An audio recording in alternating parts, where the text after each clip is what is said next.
Dear viewers, Drishti IAS welcomes you to the new series of To The Point. Today's topic of discussion is Istanbul Convention. First of all, let's see why is it in the news.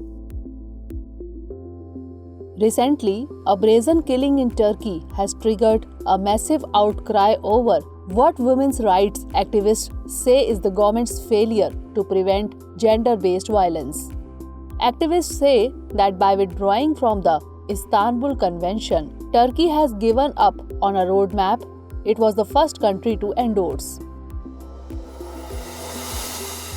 Now let's discuss the background of the topic. On November 24, 2011, Turkey became the first country to ratify the Istanbul Convention. On March 8, 2012, it incorporated the Istanbul Convention into domestic law. On 20 March 2021, the Turkish president announced Turkey's country's withdrawal from the convention. The reason given was that the convention demeans traditional family structure, promotes divorces, and encourages acceptance of LGBTQ in the society. Now let's understand what is Istanbul Convention. The Istanbul Convention's full name is the Convention on Preventing and Combating Violence Against Women and Domestic Violence. The convention was established by the Council of Europe. The Istanbul Convention is the first international treaty to contain a definition of gender as a socially constructed category that defines women and men according to socially assigned roles, behaviors, activities, and attributes. It firmly establishes the link between achieving gender equality and the eradication of violence against women.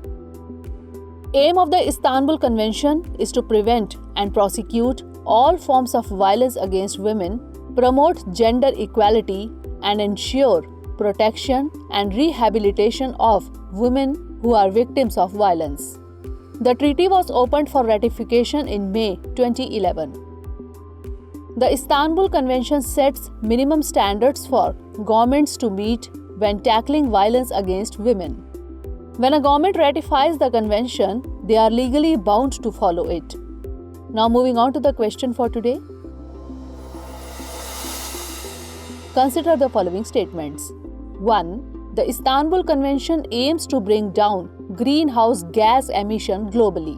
2. The Istanbul Convention is legally binding once a government ratifies it. Which of the above statement or statements is or are correct? 1 only, 2 only, both 1 and 2, or neither 1 nor 2. Send the answer of this question in the comment section. Stay tuned for the next episode. Thanks for watching. Have a great day. Dear viewers, watch this topic in Hindi on our Drishti IAS Hindi YouTube channel.